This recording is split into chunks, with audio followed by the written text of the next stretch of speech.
That 1930s guy here, and I am at one of the oldest Long Island, the second oldest to be specific, Long Island Railroad station is still in operation. St. James, first used in the year 1873 and still being used today. And the only one older is in the Rockaways. I'm not sure how old that one is, but that's holds the title. But today, I got a great story. I've been meaning to do this story for a while, and I looked into it and found so much more great information on how interesting this story is. I had to get my facts straight on it, and I couldn't wait to tell it. It's probably going to take two parts because there's a lot of interesting parts in it. It's about an unsolved kidnapping where the person who went missing never found to this day. And then it's still a mystery, but it's not a mystery because there's so much circumstantial evidence against the two leading suspects. It's hard to believe they didn't do it, but they never had enough to bring them to justice. And it all started here at St. James, very old town, North Shore, Long Island. And it was on this day, June 9th, 1937, when William Parsons and Alice McDonnell Parsons, his wife, came to this train station to drop him off because he was going to take a train to the city. They lived not far away in Stony Brook. They lived about an equal distance between the St. James station and the Stony Brook station, but since this is closer to New York in the direction of the west, they used this one. And they owned a little poultry farm, and he was going to see if he could make a deal in New York with some Russians that to sell the food, make a deal to sell some of his poultry. Squabs was what it was, the main thing. I think they're like young pigeons. And they had a Russian maid. Their only maid was a Russian, and that's how they got the connection. And she's going to play a big part in this story. Her name is Anna. And she was so close, such a close member of the family, they actually changed her name from some Russian name that's hard to pronounce and they let her take the family name of Parsons, even though she was an immigrant and completely unrelated. But this was the last time that this husband and wife would be together, because soon she would disappear and instigate the largest search for a human being in the history of Suffolk County. So many people were looking for this woman and couldn't find her. And there's so many clueless news reports. It's unbelievable. But when he was dropped off here, the first place he went was to get a newspaper from here across the street, which was a little convenience store, the gray building, not the red one. Was actually really one of the oldest buildings in St. James. It was an old hardware store. I thought that's just pavement. I found out, but right here was a convenience store where he got a newspaper, and according to his story, he saw three suspicious-looking characters hanging around that store. They looked disheveled. They looked tired. Like they've been up all night. And this is something he told the police that will come in to the story a little bit later. I just wanted to show you the building so you have an idea what it's like. And now I'm going to first tell the stories, the background stories, because they have a lot to do with the later story of both William Parsons and his wife Alice McDonnell Parsons. And that's where we'll start. And believe me, you don't want to miss this story. It's a real good one.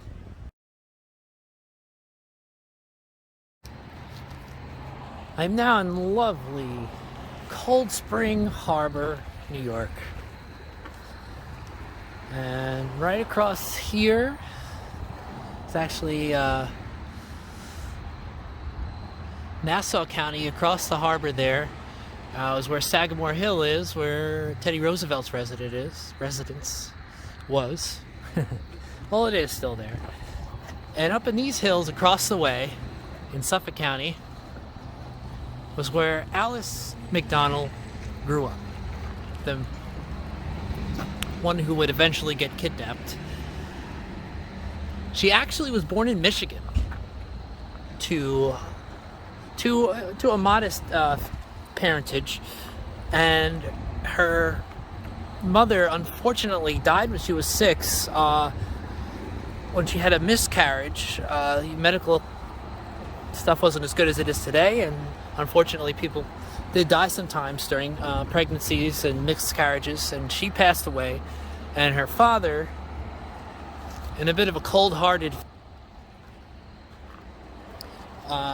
gave Alice to his brother and his wife because he said he didn't know how to raise a girl on his own. He didn't plan on getting married again. He didn't know how to raise a girl, so he said, here, you can have her. And so she was given away. Kind of a harsh start. Well, not really, because they were rich.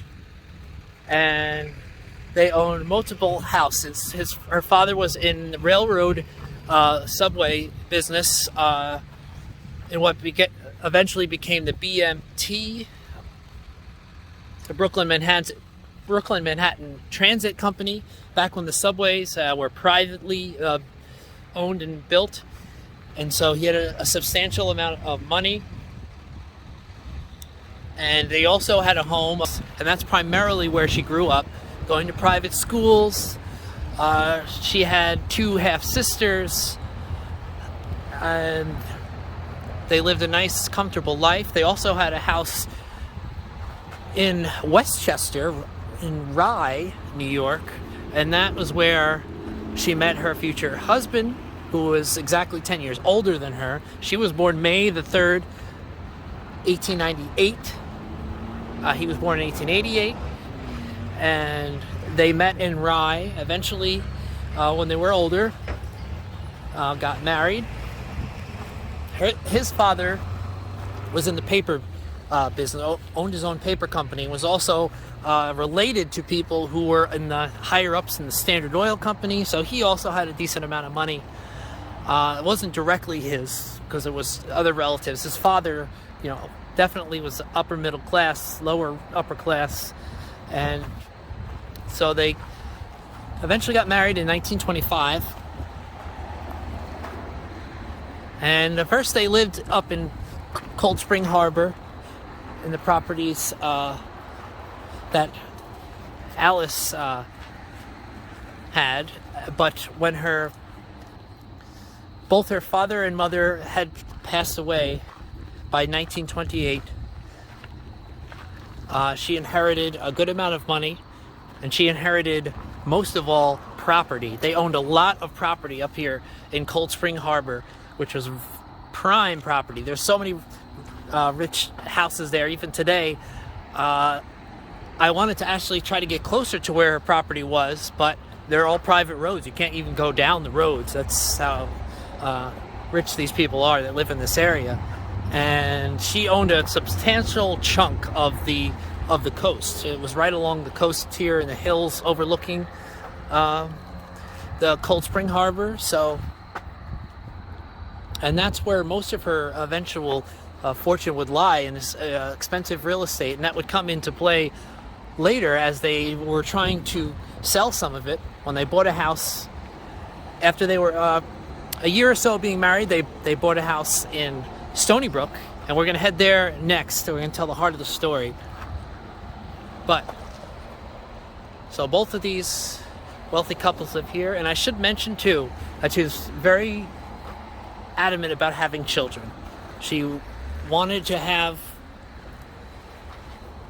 children very badly, but unfortunately something just wasn't meant to be. There was nothing medically wrong with her. One newspaper reported that later on, that there was something medically wrong with her. It wasn't true, and they all kind of copied it, but it turns out she just was lucky. She actually had a miscarriage in 1930, but despite her wishes to have, and her attempts to have children with her husband, it just never happened, and that would come into play in the story.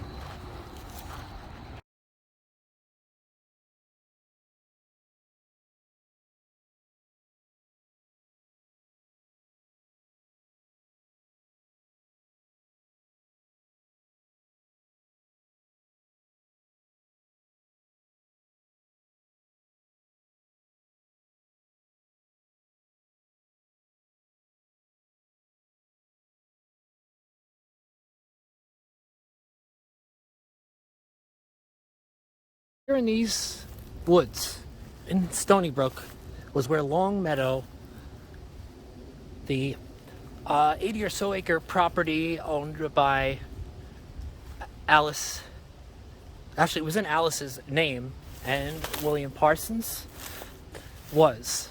Now it's hard to tell. I looked at maps to try to get the exact spot. I looked at old property maps to be exactly where it was, and I lined it up with a road that's still in existence today that was right next to their 200 feet from their property. And I looked for some relics around here, and I do see cement. Now, they had a house that was decent size, but they also had a lot of chicken coops and spaces for poultry. It was a working farm. They had money. They weren't filthy rich, like I said, but they had money. And so they didn't need to work too hard. It was kind of a work of love.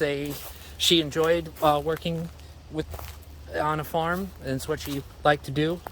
And so that was part of it. And in 1931, they hired a Russian named Anna. And she plays a big part in this story. She was originally a refugee from the Russian Revolution. She grew up in a middle-class family in Crimea. And she tried to, got married. She tried to go to America. Her husband went first, and then she was going to follow him. And this was 1924, after living in Yugoslavia for a little while, in Turkey for a little while, after they fled the Russian Revolution. But they were very strict. This was not a good time to be a Russian trying to come in to the United States. They just had the first Red Scare. They were tightening immigration policies. Just that year, they passed a really tight immigration policy. And so even though she grew up in middle class, she was educated. She knew how to speak English. She said she could get a job maybe as a teacher or something, that she wouldn't be a ward of the state. You could see empty space. There's a lot of dense woods here, but there's definitely this big empty space here where there was definitely some kind of structure. But not much evidence. They cleared it out pretty good. Anyway, they didn't let her in. They sent her back, but she didn't go back to Russia. They weren't that mean. They sent her to England to work on some sort of charity farm or something. And eventually she met an Indian who was an educated, upper-class Indian who was in college in Britain. And they had a relationship, and she had an illegitimate child. And he eventually went back to India, even though she was still married to this Russian. She actually, in an honest effort, she wrote and told her husband. She didn't want to keep it from him, and she said she understands if he wants to get divorced, and she won't fight it, but she wanted to be honest because she cares about him. Well, so she said. Here's more cement. Probably part of the house. But anyway, eventually she gets to America from England in 1930, and she gets a job as a housemaid in Manhattan, but they don't like the fact that she has an illegitimate child that was not, very socially acceptable in those days. So she has to find another place and a job that wants a child. And the Parsons were the perfect pick. They needed a maid in their new house because of the farm work. They didn't really have time to work inside the house so much. And she had a kid, and like I said, Alice wanted a kid very badly. And so she welcomed the idea of having a young person in the house. As I tramp along in places that what used to be the Parsons property. And anyway, the Russian divorced, the husband divorced her. He's old news. And 3 years. Now we go up to 1937. They're living in the house. Alice gets more inheritance because she reached the age of 35 in 1933, which unlocked some more money that was left to her. And strangely enough, just less than a month before her disappearance, she changed her will and gave pretty much all her money she willed to Anna and her husband. Like I said, they liked Anna so much they even let her have their last name. So that was interesting. And on June 9th, like I said, she dropped him off at the train station. He departed. Or so. He definitely did depart because there was evidence that he was in New York City. So he did leave. And so it was just Anna, her, Alice, and Roy went to school, so he was gone. And she was going to go to the property she had in Cold Spring Harbor because they're coming to fix it up. They were going to try to sell it and make a lot of money. Actually, the real estate value of those properties would be in the millions of dollars today. So they were really looking to make a lot of money off selling that land that they had. It's a pretty substantial amount of land in a very valuable area of Long Island. So, but what happened was according to Anna, and her story changes a lot, but her first story is that she got picked up in a car, two strangers she'd never seen before, a man and a woman, and that was the last time she saw her or anybody saw her. And she said this happened about 11:45 in the afternoon. And so when her husband doesn't get picked up from the train station like he was supposed to by Alice, one of the first strange occurrences, I guess besides the will, was that he calls the police right away. He doesn't wait to see if she comes home or there's some reason why she's not there. He goes right to the cops without hesitation. So Suffolk County comes in. They search around. They search the house and the car, and